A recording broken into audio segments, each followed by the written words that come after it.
When we're talking about major wars in colonial North America, we tend to think about the American Revolution, not its earlier iteration, the 7 Years' War. And I think that's a shame because the 7 Years' War was incredibly influential, not only on the American Revolution, but on the complexion of the world. Thanks to the 7 Years' War, Canada became a British country, not a French country. The Acadians moved down to Louisiana and became known as the Cajuns. And most importantly, England became Louisiana and became known as the Cajuns. The Acadians moved down to Louisiana and became known as the Cajuns. And most importantly, England became the world's preeminent empire. So if you've been following along this far, you may have noticed two things. One, that the people who named this war seem to be very bad at math because 1754 to 1763 is 9 years, not 7. The balloon. And that this war seems to have two names, both the 7 Years' War and the French and Indian War, which is a name you perhaps have heard before. Well, let me tackle those two oddities in reverse order. So not only does the 7 Years' War have two names, it has a whole number of names. It's called the 7 Years' War, the French and Indian War, the War of the Conquest, the Pomeranian War, the Third Silesian War, the Third Carnatic War. This is a war with a whole bunch of names, and the reason that it has a whole bunch of names is that it was fought in a whole bunch of places. The 7 Years' War was really the first global war, and we're talking 150 years before World War I. Aspects of the 7 Years' War, as you can kind of see from this map, were fought in Europe, in South America, the coasts of Africa, in India, the Philippines, and, of course, in North America. The many different names come from the many different fronts of this war.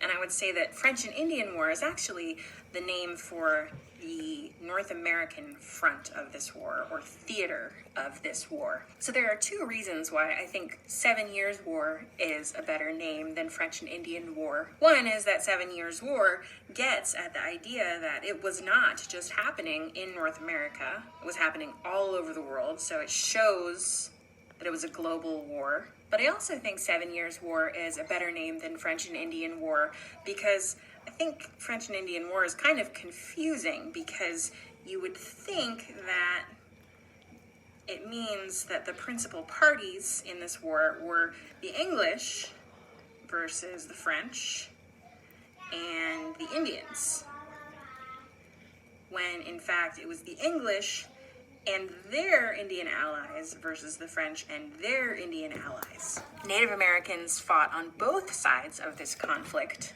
So rather than the English and Indian versus French and Indian War, let's go with the shorter 7 Years' War. Which brings us back to our awkward date range. So the reason that it's called the 7 Years' War is because the English didn't actually declare war on the French until 1756. So even though fighting started a little bit earlier in North America, the true range of dates, at least in legal terms, is from 1756 to 1763, or 7 years. It's a complicated name for a complicated war, but really what it came down to was England and France duking it out over who was going to be the supreme imperial power in the world. And they were concerned about who was going to have the most territory in the world. Therefore, their concern over who was going to control North America in their competing claims here, and also access to trade. So who was going to be able to trade with North Americans? Who was going to be able to trade with the lucrative Indian subcontinent? And who would be the leading power in Europe? So let's dial in a little closer on the North American theater of this war, which will have the most effect on the future United States. All right, so here is a map of territorial claims by European powers in North America before the 7 Years' War. Now you can see that there are some places where they overlap, which is really going to be the heart of... Get your hat on? There you go. Of the problem in this conflict. So England, shown here in red, I'm going to outline it a bit, was, as you know from your early American history, here along the eastern seaboard of what's today the United States, and also up into Canada. France claimed this interior region of Canada and today the territorial United States. And Spain was in the mix here. Remember, Spain has still been a fairly influential colonial power in Florida and in contemporary Mexico, and also down here in Cuba and South America. All right, so we've got 3 major European powers in the mix here in North America: England, France, and Spain. But what this map doesn't show is the American Indian powers, who are also in this area. So most of this region, really west of the Appalachian Mountains, is Indian country. And the majority of inhabitants were Native Americans, and they really held the majority of power in this region as well.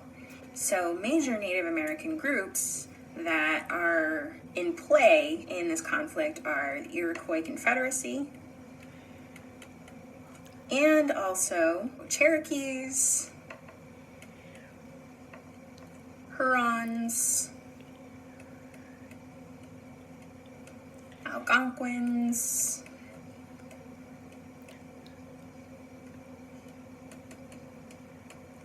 Abenakis, and Micmacs. And that's just a small sampling. So you can see that there are a number of important Native American tribes who are specifically in this area of Canada, which is disputed, and also living in the greater Appalachian region. So what does each of these groups want? Well, England definitely wants territory. They want to make sure that their English settlers along the eastern seaboard, whom we'll soon be calling Americans, have room to expand. The French want to make sure that they still have access to trade with Native Americans, because their main concern is fur, which is a very valuable commodity in Europe. And Spain wants to make sure that they have access to their sugar islands and also their precious metals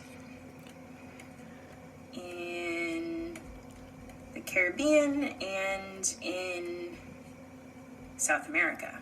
Now, it's worth noting, because I think this is really interesting to students of American history, that all of this territory, all of North America, was way less valuable than all of this territory. Because we're not talking about just value in land, we're talking about value in commodities. And what the Caribbean had was sugar.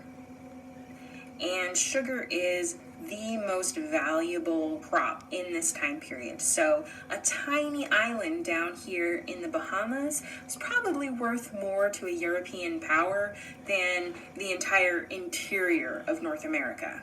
And what do these Native American groups want? Well, some of them want help with revenge on each other. Many other smaller Native American groups have been displaced by the Iroquois, who are here in upstate New York, kind of Quebec region. So the Iroquois is actually expanding and really defending their claim as the largest Native American empire. But the other thing that they want is to make sure that their territory is no longer encroached upon by English settlers in particular. Now, one mistake I see early students of U.S. history making is thinking that all Native Americans kind of shared a cultural and political bond, right? That they saw themselves as one larger people who had to unite against the encroachment of Europeans. And that was definitely not the case. Native Americans had been living in this territory for thousands of years, and they had enemies and beef with other groups that went back way longer than the arrival of Europeans in North America. So when nations like England and France arrived with their weapons and their trade goods, the American Indians didn't look at each other and say, oh wait, now we're all one race, we need to join together against the encroachment of whites.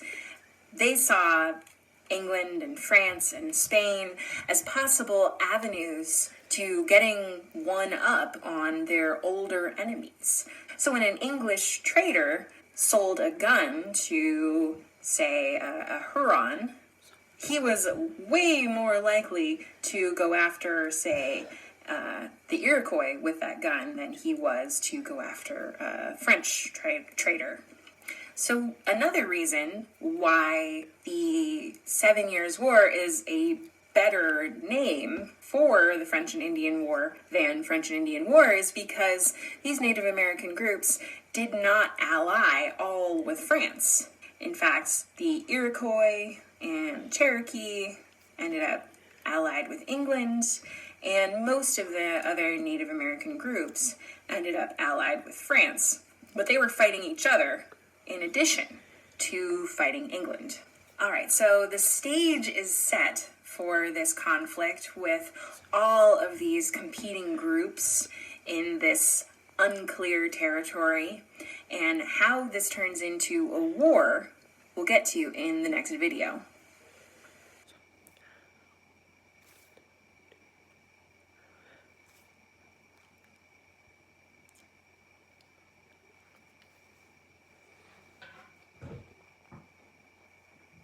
So we've been discussing the 7 Years' War in North America, also commonly called the French and Indian War, but as I mentioned in the last video, I think 7 Years' War is a better name for this conflict because it was the first global war that happened more than 150 years before World War I.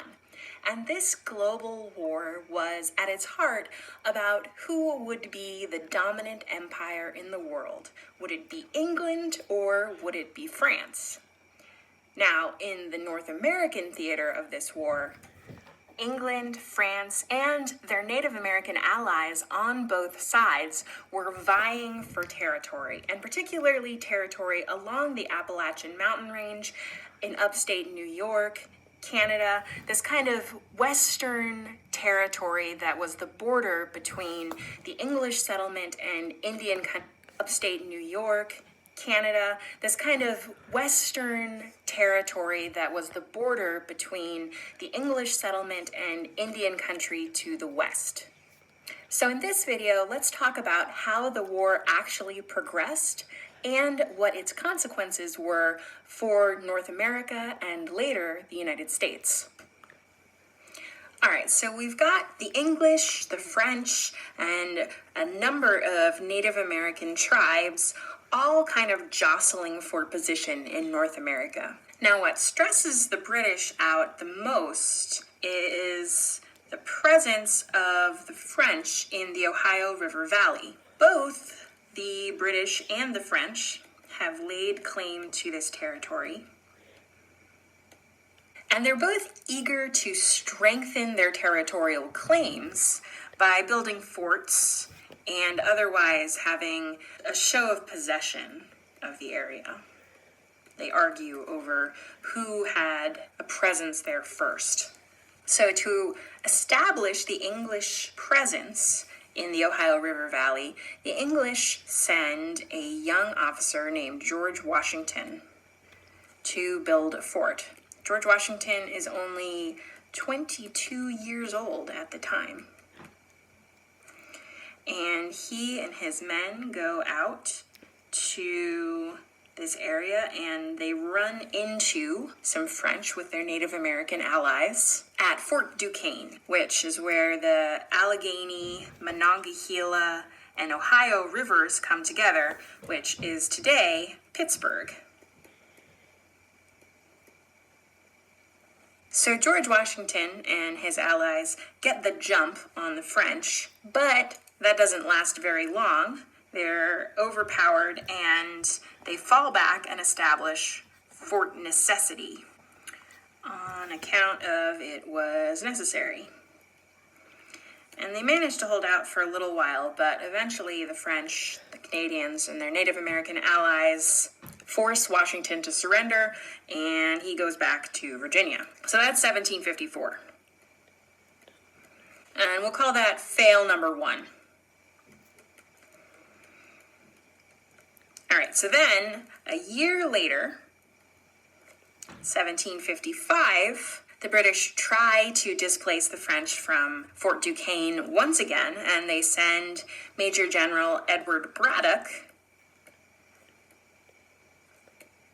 with George Washington, once again, now he's 23, back to Fort Duquesne, and it's a complete disaster. This time, the French and their Indian allies get the drop on the English, and with a much smaller force, completely decimate the English troops. And Braddock is killed, and George Washington has to take command of the retreat. So that's fail number 2.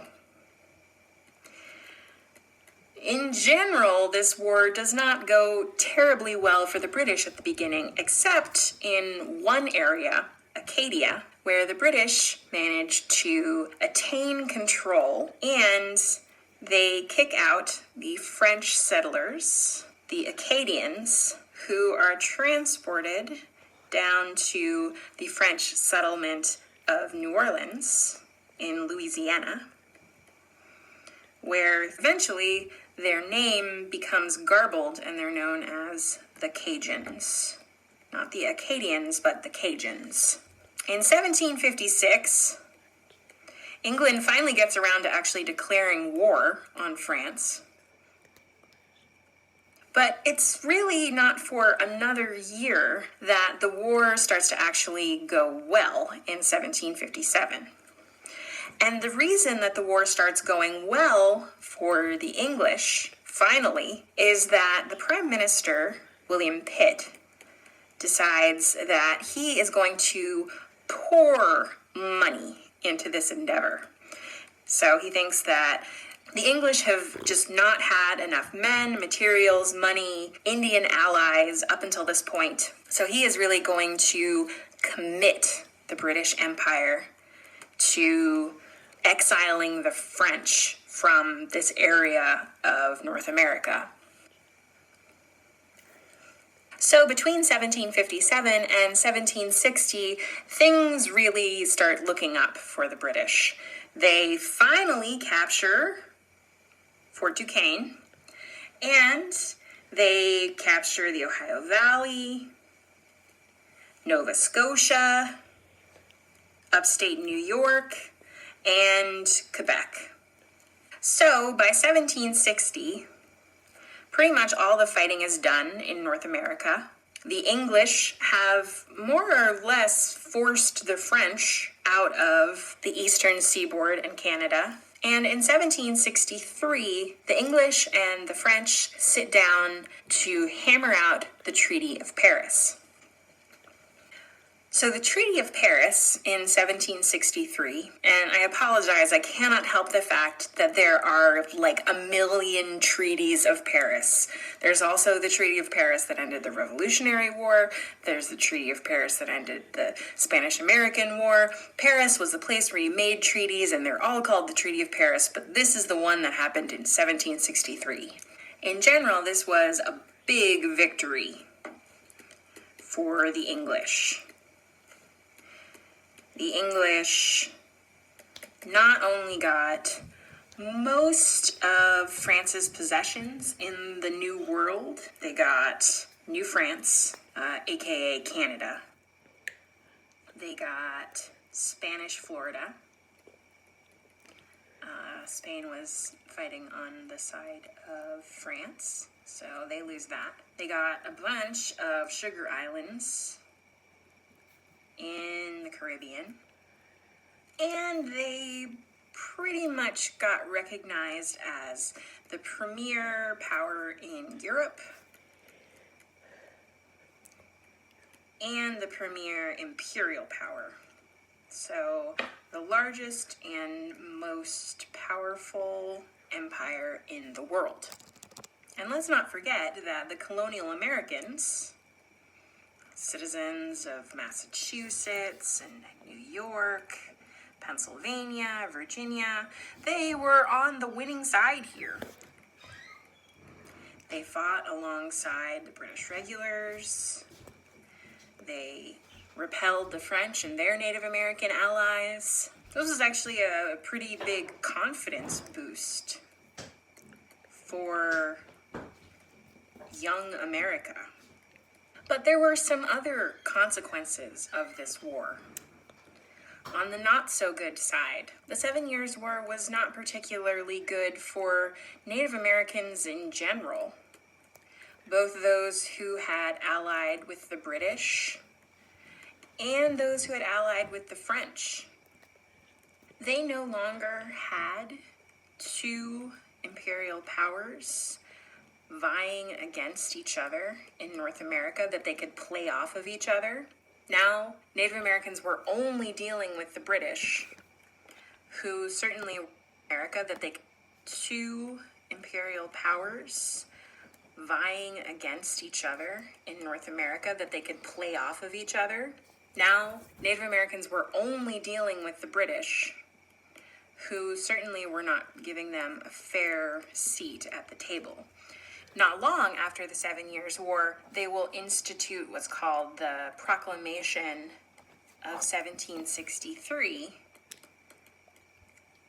which was basically a boundary line along the Appalachian Mountains, saying that that was going to be the end of white settlement, that they would reserve all the lands west of the Appalachians for Native Americans. Well, you can imagine how much the American white settlers respected that, which is to say, they completely ignored this boundary line. So the Native Americans will continue to be pushed farther west and to develop more of what we call a race consciousness. The idea that they were all in one big group together who had to combine forces to repel English settlement. The other major outcome of the 7 Years' War was taxation. Remember that William Pitt won the 7 Years' War by pouring money into it. At the end of the 7 Years' War, England is in a lot of debt, and they have just gone to a lot of trouble to protect their North American interests. Now, as they are looking for ways to make revenue, to make up the deficit the 7 Years' War has placed on them, they look at their North American colonists and say, you should pay your way. And The American colonists, who have been used to more than a century of called salutary or benign neglect, are shocked and outraged that the British Empire is now clamping down on them. And the colonists' reaction to those new taxes will propel the colonies into revolution.